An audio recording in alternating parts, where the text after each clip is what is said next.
उत्कलमणि गोपबंधु दास को जन्ममाटी सत्यवादी सुआंडो ग्राम ओडिशार नवनिर्वाचित मुख्यमंत्री श्रीजुक्त मोहन चरण माझी आज प्रातरु श्रीमंदिर में चतुर्धा मूर्ति दर्शन पर प्रतिश्रुति मुताबक श्रीमंदिर चारिद्वार खोला कार्यक्रम करथिले। सेठारु आसी सत्यवादी अंतर्गत सुआंडो स्थित उत्कलमणि षठीघर को परिदर्शन करने सह प्रणाम करथिले। परे गोपबंधु उद्यान थिबा उत्कलमणि प्रतिमूर्ति रे माल्यार्पण करबा परे गोपबंधु संग्रहालय को जाई बुली देखिथिले। शेषरे गणमाध्यम को प्रतिक्रिया देई ओडिया अस्मिता को गुरुत्व देई ए पवित्र पुण्य माटी को संपूर्ण सरकार सम्मान देबा पई सुआंडो आसिचंती बोली मुख्यमंत्री श्रीजुक्त मोहन चरण माझी कहिसंती। ताको सह संपूर्ण मंत्रिमंडल सदस्य और पुरी जिला सभापति आसित पटनायक, पुरी सांसद डॉक्टर संबित पात्र, बालेश्वर सांसद प्रताप षडंगी समेत अनेक प्रमुख नेतृत्व प्रदर्शन करथिले। जिला प्रशासन मुख्य अधिकारी माने मुख्यमंत्री गस्त कार्यक्रम परिचालना करथिले। मुख्यमंत्री दायित्व नेला परे प्रथम प्रभु जगन्नाथ आशीर्वाद ने ओडियांकर अस्मिता आमर गोपबंधु दास जन्मपीठ को आसी आशीर्वाद भी नेले एवं किभली भाव में ओडिशावासी आगामी दिन में सेवा करेंगे आज प्रभु महाप्रभु जगन्नाथ आशीर्वाद नहीं।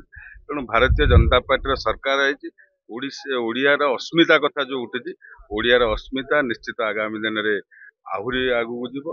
तेणु आज गोपबंधु दास पाखे आज प्रार्थना करी राज्यर पूरा कैबिनेट मुख्यमंत्री सहित पूरा कैबिनेट ओडिशा सरकार आज गोपबंधु दास पाक आई जी ओडिशार अस्मिता प्रणाम जनाया आशीर्वाद भिक्षा कर ये हूँ गोटे ऐतिहासिक कथा।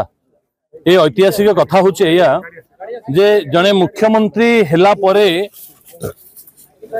मुख्यमंत्री भावे शपथ ग्रहण करिवार 24 घंटा न परुणु आसिकी पंडित उत्कलमणि गोपबंधु दास एंतुड़ीशालार परिदर्शन करवा एवं पंडित उत्कलमणि गोपबंधु दास पटचित्र पुष्पमाल्य दे आशीर्वाद नबारे ये होचंती प्रथम मुख्यमंत्री।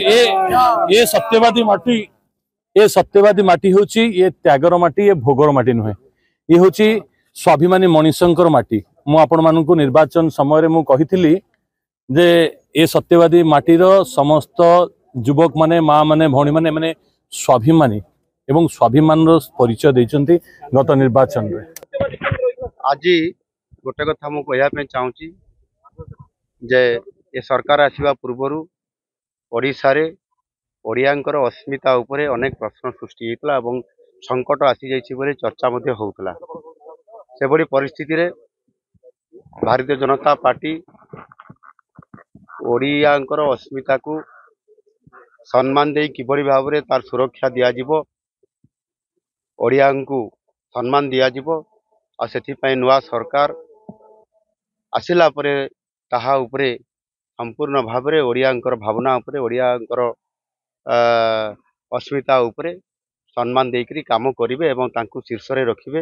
ये कथा को जहाँ सरकार बीजेपी कहितला ताहा जी सरकार कार्यकारी करिया पे जाइछंती एवं गतकाली जेतेबेले शपथ पाठ उत्सव थिला ता पूर्वरु सकाळु जो माने ओडिया अस्मिता उपरे आज ओडिया को सम्मान देकरी आज स्वतंत्र भाव में उत्कल प्रदेश गठन करबा ठारू ओडियांकर सम्मान कथा अस्मिता कथा जो माने आज बंचाई रखिथिले सेही बरपुत्र मानकु पुष्पमाल्य अर्पण करी ताकु सम्मान दिया जायतिला।